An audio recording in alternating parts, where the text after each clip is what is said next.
Hey there, friend. I'm so happy to have you listening to today's show. I'm going to be sharing with you 9 key characteristics of a recovered person. I get asked regularly, Lindsay, you work with so many ladies. How do you know whether or not somebody is going to have the ability to recover from an eating disorder? And the truth is, I don't. But today, I am going to share with you some of the core and common key characteristics that I do see in those who find recovery freedom. You're going to want to listen to this one. Let's get to it.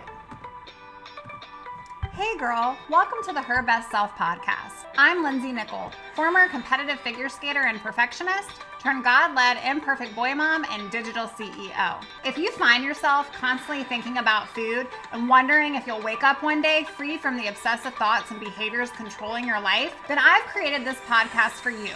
Because I know exactly what it's like to be a downright hot mess, trapped in a destructive cycle of disordered eating. I finally found freedom, and you can too, girlfriend. So if you're ready to heal your relationship with food and body and break the chains of control and show up in your best health, then grab your favorite Tarjay journal and let's get to it. So you can start living your best life as your best self. In prepping for today's show, I was looking at my list of creative ideas. So if I'm working with a client or I see a common theme come up, if I look around in our Facebook community, or I may ask you ladies out there, what is the one thing that you're struggling with right now? And I always try to bring into the podcast the content of what is going to help you in the moment, in your life, so that you can actually do something with what it is you're listening to, so that you can go out there and apply it into your everyday. And as I was perusing my creative ideas, I thought, you know what? It is the perfect opportunity to talk about what makes up the key realities of the recovered. You see, the stats suck. But in a recent study completed by the Center for Discovery Treatment Center, dangers of the disorder and recovery were shared. And I wanted to share some of those statistics with you today because eating disorders are on the rise year after year. It is very scary, but today's episode is not to even go down that path. It is just to bring some awareness of what it takes. What are some of those characteristics of those who have recovered? Because right now, if you're sitting with this, you're like, I'm living in it and I want out of it, but I'm just not sure if I'm capable of that or if this is always going to be my life, then this episode is going to bring you so much joy and inspiration and give you a sneak into what your life is going to look like. Some of those traits that you can leverage right now in your life to get you over the hump so that you can become one of the recovered. 10% of individuals with anorexia will die.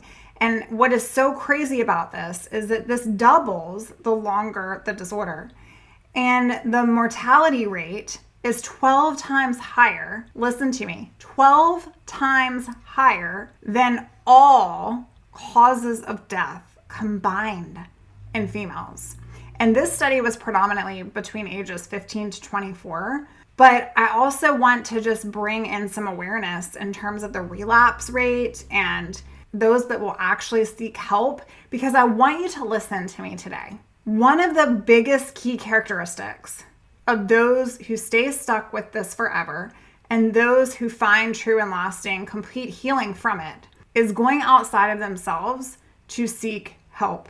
The percentage of those that relapse can be all the way up to 70%. And 1 in 10 individuals actually seek help. But this is the good news. The good news is approximately 60% of those who receive help and experience support will have a full recovery. So after years of being recovered myself and years of coaching women with their own recovery journey, I noticed some key traits, key characteristics of those who've recovered. And I wanted to share this with you today because if you're questioning whether or not you will ever experience what it means to find freedom from this disease, I want you to know that you're not far off. You are worthy of recovery. And yes, there are some common themes. There are some key traits here that I've seen from human to human, including myself in the process. But the first one is that they seek help. They have awareness. They have this acceptance of, I need some support. I'm not afraid to admit that I'm drowning and I need a lifeboat. I am not afraid to admit that I need community, and I'm not afraid to admit that I need either a team of professionals, a treatment center, a recovery coach, a dietitian, or a therapist to help me get out of this pit. And that is one of the core characteristics of those who've actually recovered from an eating disorder. The second one I wanted to talk to you about today was they toss the scale. Anything constantly reminding you, sis, of a measurement has got to go. It's gone. It's gone, it's gone, it's gone. And I remember in my own journey with this, there were times where I had to do weight for my dietitian. I had to do weight for my treatment team. And now they have blind weights, and that's amazing. But I remember how hard it was to try to want to get better in my mind and physically see that truth with weight restoration. But in the same time, the other half of my mind was chained to seeing this number, and it wanted it so badly to be lower on some days. But then my recovered self wanted it so badly to be higher. And so I never felt like I was accomplishing or achieving anything because I was in a tug of war constantly. And so the best advice that I can give you today, and one of the key characteristics of a recovered person, is tossing the scale. And I want you to ask yourself, if when I tell you that you should be tossing the scale, if that gives you anxiety, or that feels like it's way too hard, or you feel like this lady is crazy, I don't even know what she's talking about right now, like I have to be able to measure my progress. My personal belief is the scale is never going to give you the satisfaction, the joy, and the happiness that freedom from the disorder will. And so when you're standing on that scale, I want you to ask yourself, what am I searching for? What is it that I want to see? And is this for me or is this against me? And if you have this mental battle going on, it's time for it to go. And this can be other things too. It's not just the scale, but the second core characteristic is about surrendering the realities that are keeping you stuck. The folks that have recovered have the ability to surrender the tangible things that are no longer serving them. So I want you to try that on today. What is it that you need to let go of that you've been grasping? Number 3 is they begin with the end in mind. They begin with the end in mind. Who do you want to be? Your very best self? If you were her right now today, how would you show up? If you want to do something different, if you want to get somewhere you've never been, sis, you must do something that you have never done. That doesn't mean wake up tomorrow morning and stay on the same rigid eating schedule or same restrictive patterns over and over and over, and then expect to be recovered in a year from now and get mad at yourself when you're not there. Recovery requires consistent action. And sometimes just getting to the action and actually doing the thing is the hardest part. But you have to change who you are doing it. So those who have recovered have the ability to think with the end in mind. Not the now, not the temporary, but in a year, 5 years, 10 years from now, who do I want to be? And that gives them A, belief that it's possible, and B, empowering feelings and thoughts to get them there. The fourth one is those who have recovered no longer identify as the disorder being who they are. When clients come to me, I hear a lot of jargon that is spoken around, this is who I am, or I don't eat that, or I've always been this way, or this is just the way that I do things, or this is just what I eat. All of these rules. But the reality is, you have to stop identifying with the disorder. And you don't really know who you are if you've never really allowed yourself to be that person. If there's always been limitations over food and restriction and rules around food and trying to control your weight and all of the things that are going on in your mind, you are giving your power away and you don't even understand the level of power that you have within you, because you're still believing that you're limited, that there's the scarcity, that you're trapped in the disorder. When in reality, you're so much more. You are not the eating disorder. Another thing I wanted to tie in to this one is, yes, they no longer have identified with themselves being defined by the eating disorder, but at the same time, a recovered individual didn't wait for themselves to change. I remember sitting in the disorder and I wasn't just waiting for the miracle, waiting for myself to change. Of course, I prayed for that. But the reality was I had to do the change. I had to be the change. I had to do something. I had to act and go. Those that will stay in the trap for years and decades, and maybe you're there now, and this is not to make you feel shameful at all. This is to pull you and push you and mold you and move you. And sis, this is to get you up, ready to tackle this thing, because the mind is a battlefield and the enemy is going to try to take you down.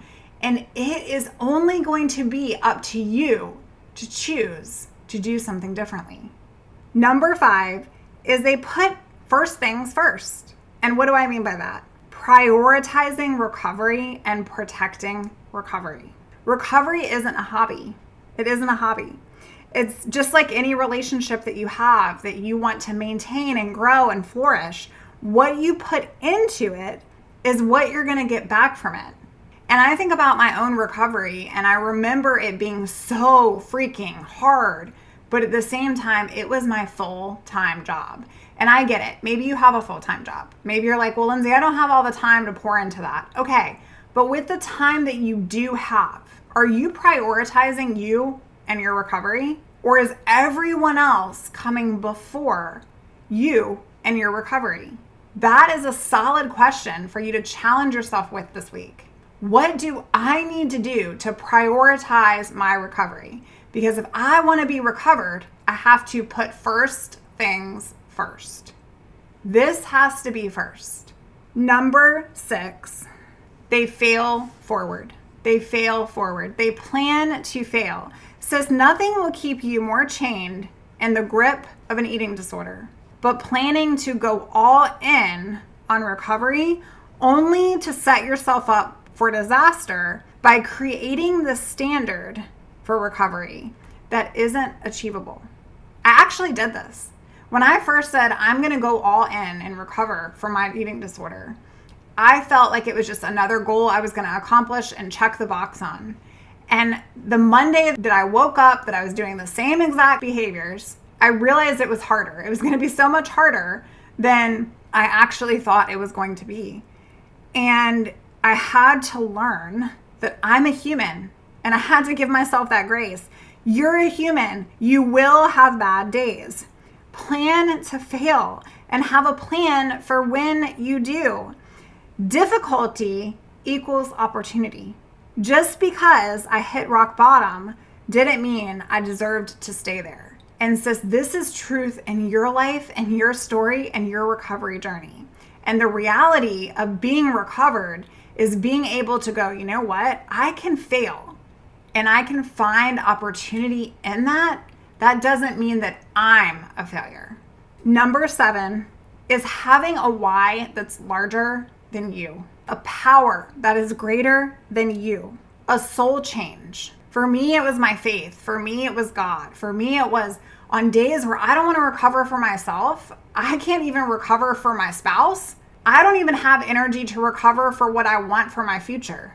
I had to know that there was a reason for my life, and I had to know that God had a purpose for it, and He wanted me to walk in it. He was like, okay, sweet daughter, you are going to learn so much about yourself, but you are going to have to walk through the storm. But don't be afraid, because I'm going to be there right with you. Sis, if you're struggling today, I want you to know you need a why that is larger than you. Not because you want to get healthier, not because you're tired of dealing with this cycle, not because your husband gave you an ultimatum, or your mom, or you want a more present experience with your kids. All of those things are amazing, but you need something greater on the days where those reasons just aren't going to be great enough. You need something larger. You need to know that you matter and that your purpose here matters. And so I encourage you to go deep into that for you and your journey. Number 8 is that those who have recovered chose their hard. They chose their hard. Recovery is hard. Guess what? Restriction is hard. Finding freedom from an eating disorder is hard. But guess what? Being in the eating disorder is hard. Choose your hard. And last but not least, they gave forgiveness, compassion, and time to themselves. This is a huge one because I also get asked the question, how long is it going to take before I find freedom? How long is it going to take before I stop thinking about what I'm thinking about and thinking about when I can eat next? I'm going to do a whole nother show on this soon. But the real truth here is, however long it takes is however long it takes. But it's going to take longer if we're worried about how long it's taking. Sis, you get to choose to give yourself compassion in the hard. You get to give yourself forgiveness for the past. You get to give yourself grace for just living through this, living in this body and feeling all these emotions. And guess what? You get to give yourself permission for it to take time. I know it's not easy. In a world where we want everything yesterday, in a world where we give something 2 weeks and we expect miracles, in a world where we're not used to doing anything but door dashing and Amazon delivery. I get it. It's not easy. But I want you to know today, if you give yourself that permission to take up space and take up time, and you will experience your own journey of what it means to become recovered. I hope today that these 9 key realities of the recovered have been helpful for you, and that these characteristics of common things and themes that I've seen in recovered people, including myself and those that I've coached and those that I know, are so true. They're so important because don't do this by yourself, okay? If you want to find full freedom from this, you have to seek help. Don't believe that it's going to go perfectly. Plan to fail. Toss the scale. Begin with the end in mind. Put your recovery first. Stop identifying with this is just who I am. No, we are creating the best version of you. You get to figure out who you are, and that's what's so amazing. And find something in your soul that is larger than you. Choose your heart and be quick to forgive yourself. Grant yourself compassion and allow yourself the time you need. All right, friend, I hope you've loved this one. I want to hear from you. If you enjoy the show, the biggest thing that you can do is go out on iTunes and rate and review the show. That truly blesses me. It allows me to get into more ears of women all across the world. I want you to know I'm so thankful for you. And sis, I want to send you a personal invitation to come on out to our private Facebook community. You can do so right now at herbestselfsociety.com. I'll see you real soon, girlfriend. Bye for now. Oh, friend, thank you so much for letting me share what was on my heart today. My hope for this podcast is to help more women find freedom from food and body. If this has empowered or blessed you, let me know. I'd be honored for your rating and review of my show, and I'd love to connect with you in my private Facebook community. You really can move from perfection to purpose. Let's break the chains together. I'll help navigate the way. Until next time, bye for now, girl.